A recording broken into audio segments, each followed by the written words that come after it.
Based on these numbers, this person will be saving like $3,000 if they're really, really frugal. And I know for some people, they don't think that a person who, works at a coffee shop or a person who works at McDonald's should, earn $21 per.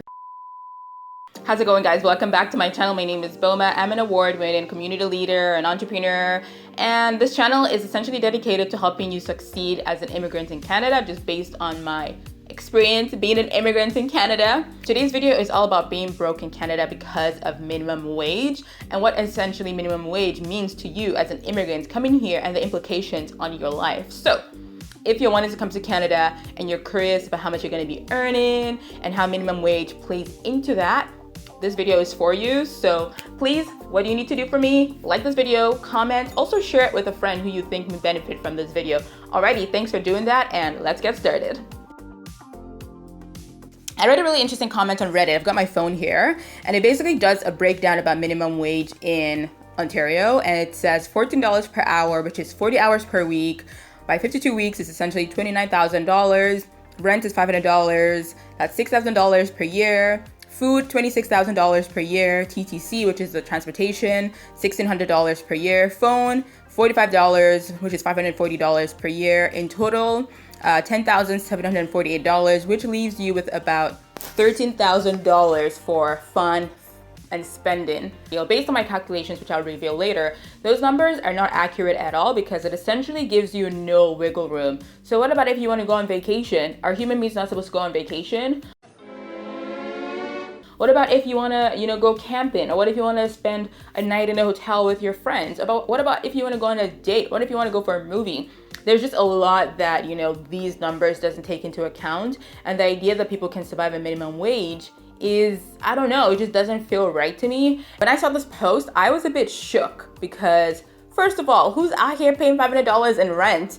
I live in Victoria, and let me tell you, that is not even possible unless you're living in some shady ass house. But most people are paying more than $500 in rent, and that is definitely the case in Toronto, because Toronto is super expensive. So these numbers don't add up. So if you're an immigrant, reading this and thinking, yeah, I can survive a minimum wage, I just need to come to Canada and find a minimum wage job, that is not the case. You cannot survive a minimum wage. So let me give you my own numbers. I'm gonna use my numbers for BC and compare that to Ontario because Victoria is pretty expensive. Not as expensive as Toronto in terms of housing, but food in Victoria is more expensive than Toronto, trust me.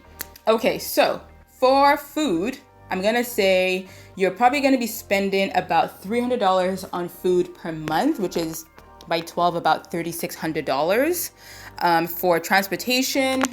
For transportation, it's $85 per month. For your phone, I think for your phone, you can definitely get a plan for, $45 per month. For rent, I mentioned that's a bit low. So let's make that $900, which is around $10,800 per year. In case you're curious, there's a concept called the liveable wage. And that essentially is the idea that there is an amount that a person, needs to earn, which is above minimum wage, to guarantee having a good quality of life. So assuming you have a kid and you want to afford childcare, assuming you want to go on, one vacation a year, assuming you want to go for drinks with your friends, assuming you want to go out for dinner and things like that.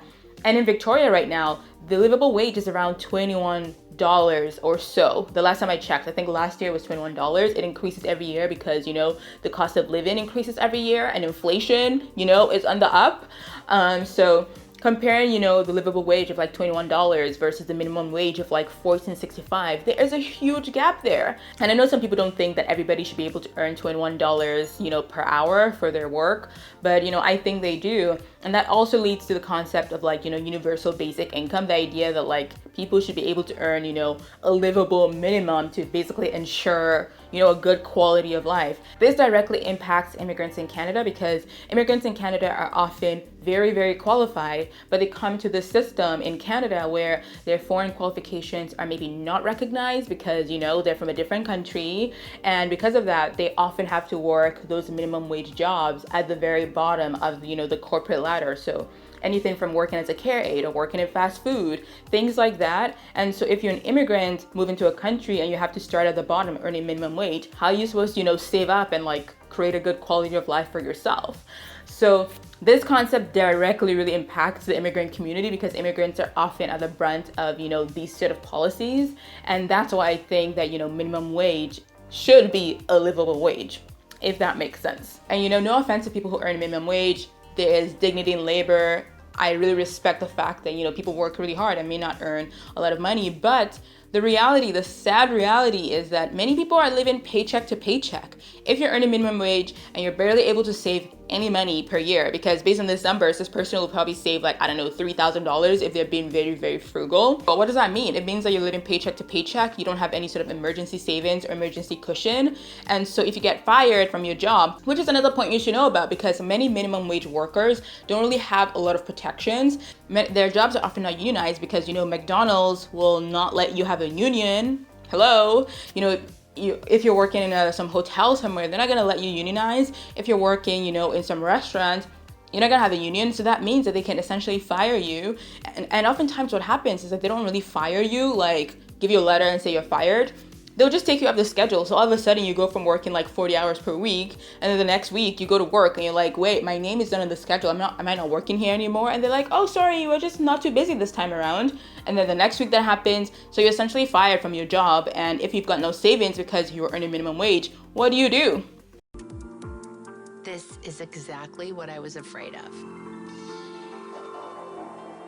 So that's another dilemma about this issue around minimum wage, that it just means that people have no safety net, they have no savings, they live in paycheck to paycheck, and are essentially at the mercy of their employers. If you have no savings, what are you supposed to do? So there's just a serious lack of safety that comes with minimum wage jobs that, I just not a fan of. There's a lot at stake with minimum wage jobs that I think people don't really consider. And I think oftentimes immigrants, come to Canada and they think because I'm a new immigrant, I don't have Canadian work experience, it means I have to start at the bottom. And you really don't. Watch my video where I talk about how to get a job in Canada as an immigrant, because trust me, there are ways that you can work even with foreign experience in Canada and get a job in Canada that has, equivalent level of, skills and experience as a job you did back home. It's very possible, but oftentimes agencies tell immigrants that they can't do that, and it's not true. Immigrants are constantly undervaluing themselves because sometimes employment agencies tell them that, but it's not true at all. There's so much you can do even if you have foreign experience. And although there's nothing wrong with working minimum wage, but you know what? A doctor, an accountant, a plumber, a construction worker who was successful back home should not have to work minimum wage just because they're an immigrant. They should not have to do that. So watch that video and let me know what you think. Okay, rant over. I feel very passionate about this topic because it's just something I see too much. Immigrants just not being the best that they can be. And this channel is essentially dedicated to helping you succeed in Canada. So this was an important one to address. Let me know in the comments if you work minimum wage. If you've worked minimum wage in the past, what was your experience? I'd love to hear from you. Also join my Facebook group because let's continue the conversation there. Alrighty, good luck in your immigration journey. Thanks for joining and I'll talk to you soon. Bye.